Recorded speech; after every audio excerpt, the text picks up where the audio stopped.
What up, guys? It's not dark today when we're getting in the truck. This is my new favorite truck upgrade. Moist towelettes for my glasses, because I wear these all the time. Can you see how dirty they are? They're dirty. And then put it back in the thing, throw it on the garbage can, which is called the passenger floorboard, and let's roll. So today we have to actually go to the yard shop, which is a landscape supply company here in town. Little company. They got good stuff at fair prices. I don't know if y'all can see this. That gooseneck, I put an offer in. Hopefully he bites. Anyways, we're going to the yard shop to get shell, bleach shell. Very nice, pretty, not shell like for a driveway. This is more of the pretty stuff. Then we're gonna scoot over to Orlando. We're gonna scoop and scoot. We're gonna scoop and scoot over to Orlando and do this root crown restoration on a very large oak that has been hit by lightning twice in the last 5 years. We have done a Cambistat treatment on it last week, which is when we discovered the root issues. So we're going to address those in a minute. Once we get there, I'll explain to you why we're doing this and what Cambistat is and all that kind of stuff. But I just want to give you like an intro into today's video. Normally, obviously, typically I just do land clearing, equipment stuff, cooler stuff. But I am really trying to bring all of the tree care industry. Look at this traffic. Oh my god. Here we go. Just send it. But anyways, like I said, I'm trying to bring all the different aspects of tree care that I do, at least. I don't do everything, but some of the things, and I'm gonna keep adding things this year, especially.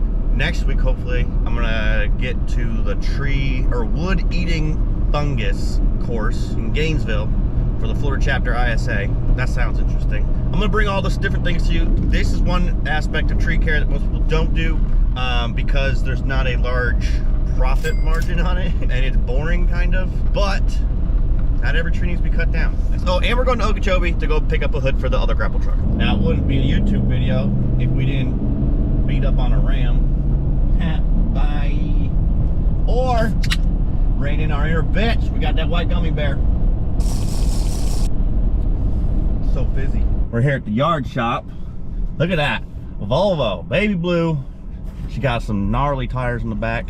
Anyways, they are gonna give us a little bit. They had it sold, but they're gonna hook us up because they're cool.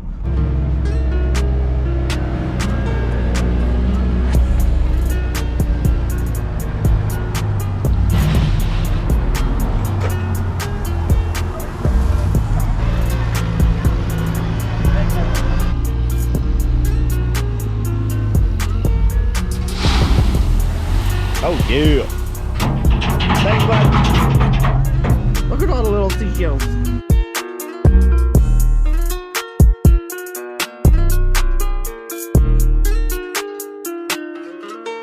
On today's episode of What in the Heck Are You Doing? Oh my god. I don't even want to put that on the YouTube. Guys, hire good tree companies.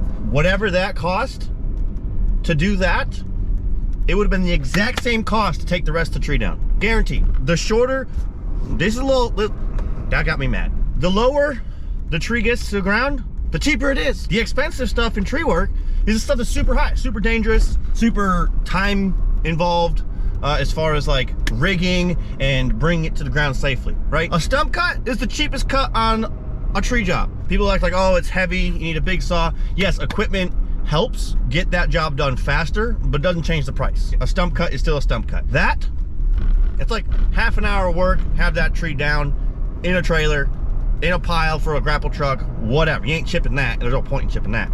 Guys, like just, oh, that makes me so mad seeing that kind of work, because typically people ask for that when they think they're gonna save a buck. Unfortunately, now they're just going to have an ugly ass tree for the next 30 years if it doesn't rot before that. But anyways, change of gears, because we're here. Look at this place. This is stupid. This house is stupid. Jeff, I love your house, but it's still stupid. Look at this gate. I gotta hit a call button.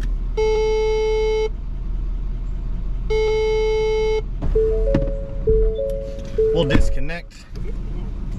I hit one. Disconnect. I'm gonna back up. The tools for today's jobs are not too high tech. We got a D1, also known as a shovel. We got a root rake, also known as just a pitchfork. And then we also have a regular garden rake. This is what we're doing. All this mulch. See how you can just see how wet it is right now. But we got to get all this stuff off this root mat. See all this fibrous roots holding the stuff down? We got to get all that out. And then shell. There's the shell. Bunch of baby dinosaurs. Bunch of dead houses for little crustaceans. All right, let's get to work. All the stuff off the top is not the issue. It's actually the stuff that's underneath this that is the issue.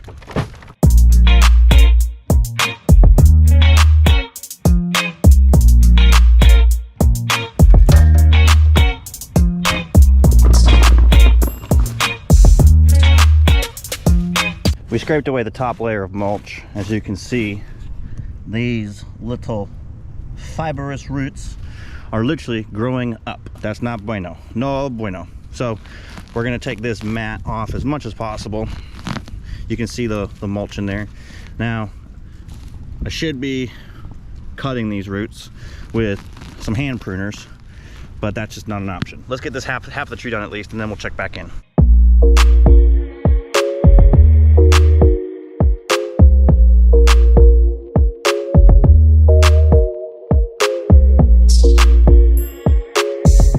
Look at this guy.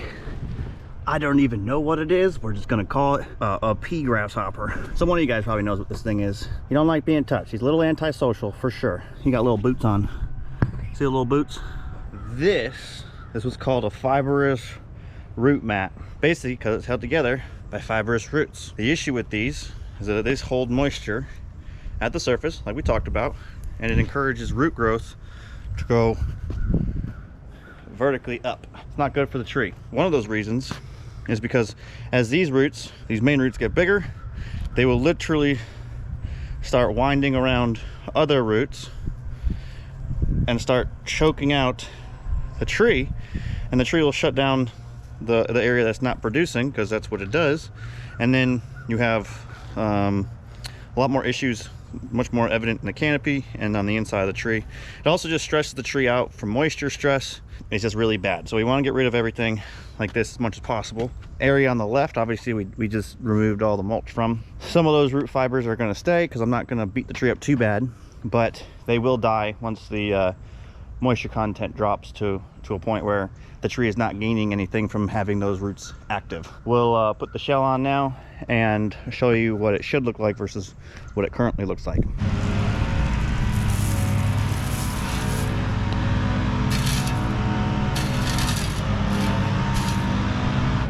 There is a bit of cleanup to do.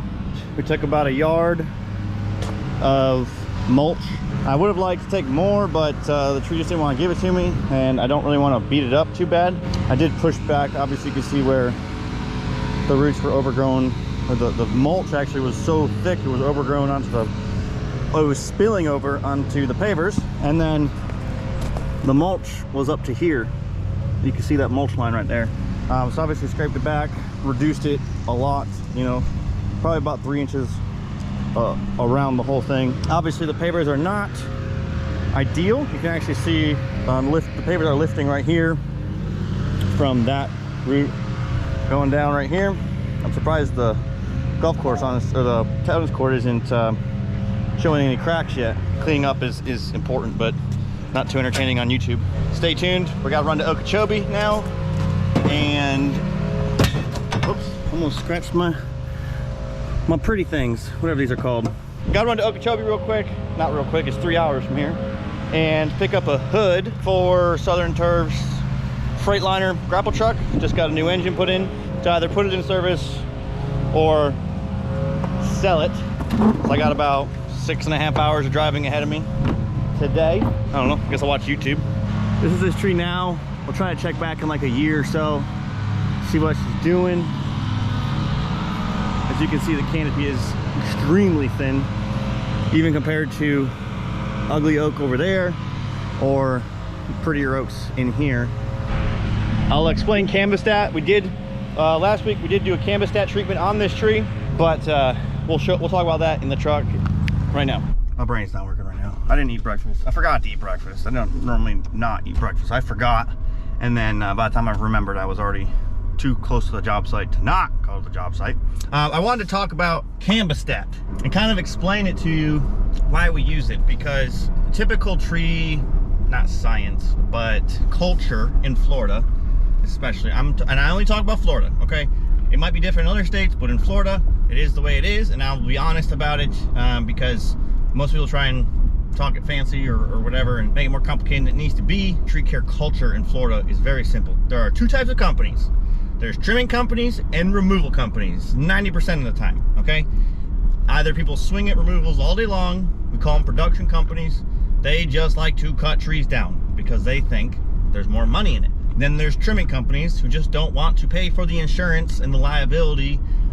Some guys just don't like it. The bigger wood of, you know, large oaks and stuff, it just stresses them out a lot. They don't like it. So they're more focused on trimming and smaller stuff, which is fine. I don't really agree with the production companies, to be clear, but it's their business. They do what they want. Tree care, to me, means doing everything in your power to make the tree safe for people to live next to, because trees are not designed for humans to live next to. You know, people to live next to a safe tree, but also do what's good for the tree. We have to weigh every solution against both of those scales of what's good for the tree and what's good for humans that are living nearby it. The scale does lean towards humans just because there's plenty of trees, right? Let's be honest. The earth is greener now than it was 10 years ago. We do lean towards humans on that scale, but as is the case today, fixing that tree is not a threat to humans, right? It's nowhere near a house. It's gonna wreck a tennis court if it falls over,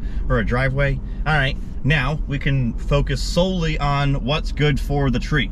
Last week, Ray, the arborist, went out and, oh, you looking at my truck? Yeah, you are. Ray, the arborist, went out and gave a Cambistat treatment to the tree. There's two typical ways to treat it. We did a basal drench around the tree. Cambistat is a tree growth regulator. Basically, in a tree, there's a bunch of hormones that go up and down. The tree will say, hey, I need some of this. It'll produce it and then send it out, and that hormone will have a effect on the tree based on the other conditions of the tree, right? The other issues it has going on.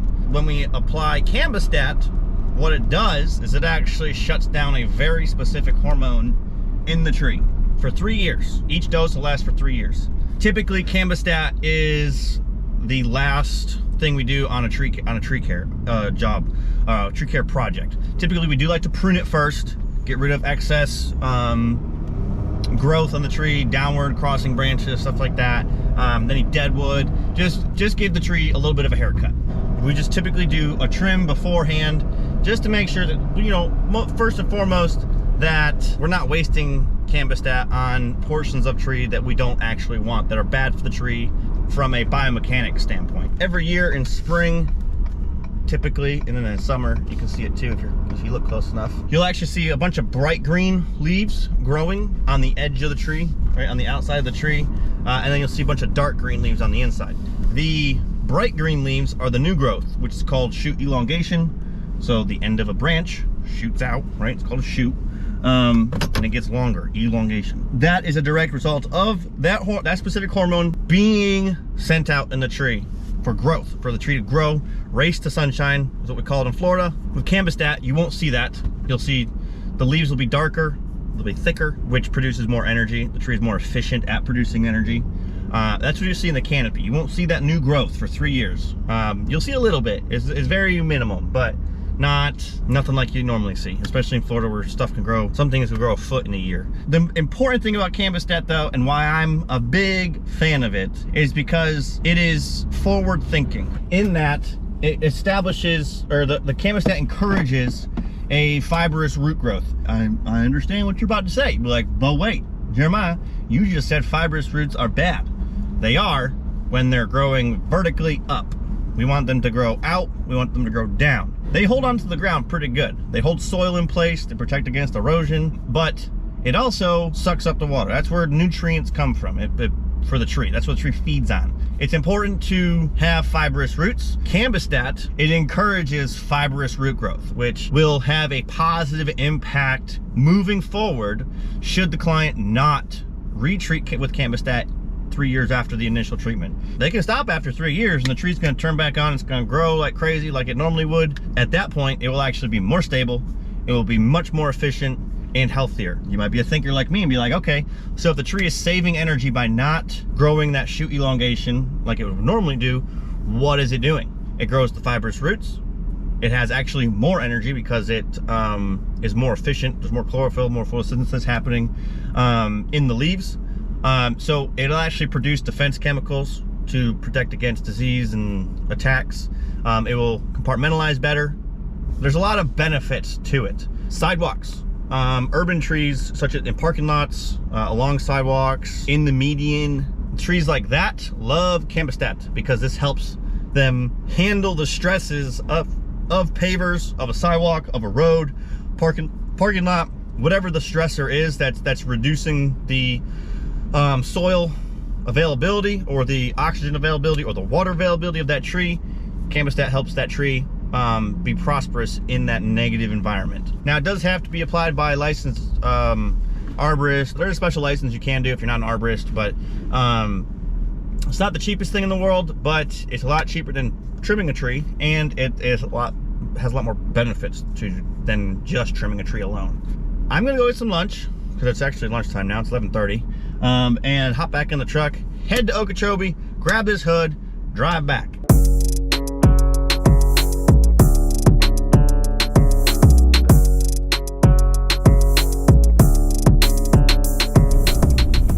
Yeehaw Junction. This is Yeehaw Junction right here. There's Pilot, which is freshly redone, but that's about it. You know what I mean? Like, you got some construction guys. There's a store at the corner, which I think used to sell oranges, but look at that nice truck with some round bales. Being a man. We're still 2 hours north of Okeechobee. Look at that Mac. Whoo! That's Southern Turf. We've bought several Macs and they run. The one Mac isn't a real Mac. Knuckle Boom is not a real Mac because it has a Cummins. From factory, it has a Cummins and an Eaton transmission. So it's not a Mac engine and not a Mac transmission, which is why the Bulldog on the hood is not gold. But the grapple truck is a Mac engine and a Mac transmission, and that girl runs.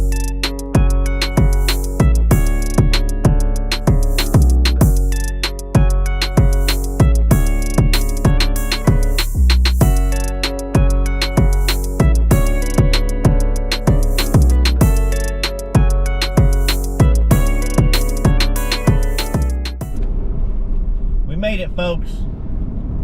LaBelle, Florida. We're about 11 minutes away, but I don't know. I figured I'd just show you all this town. I love these old little towns. Their trees are kind of cool too. I love junkyards. They're so exciting. You never know what you're gonna find. Like that dump trailer there. But anyways, we got the hood for the grapple truck. It's not the one we were supposed to get. The one we were supposed to get, and we actually moved a door out of the way that was propped against it. There's a crack right in the fiberglass, right where the hinge goes. So we found one that doesn't have a crack. I forgot to strap it down, so I'm gonna go strap it down. While I'm out, I'll show you what it looks like. But anyways, that's the hood. Obviously, we're gonna have to paint it.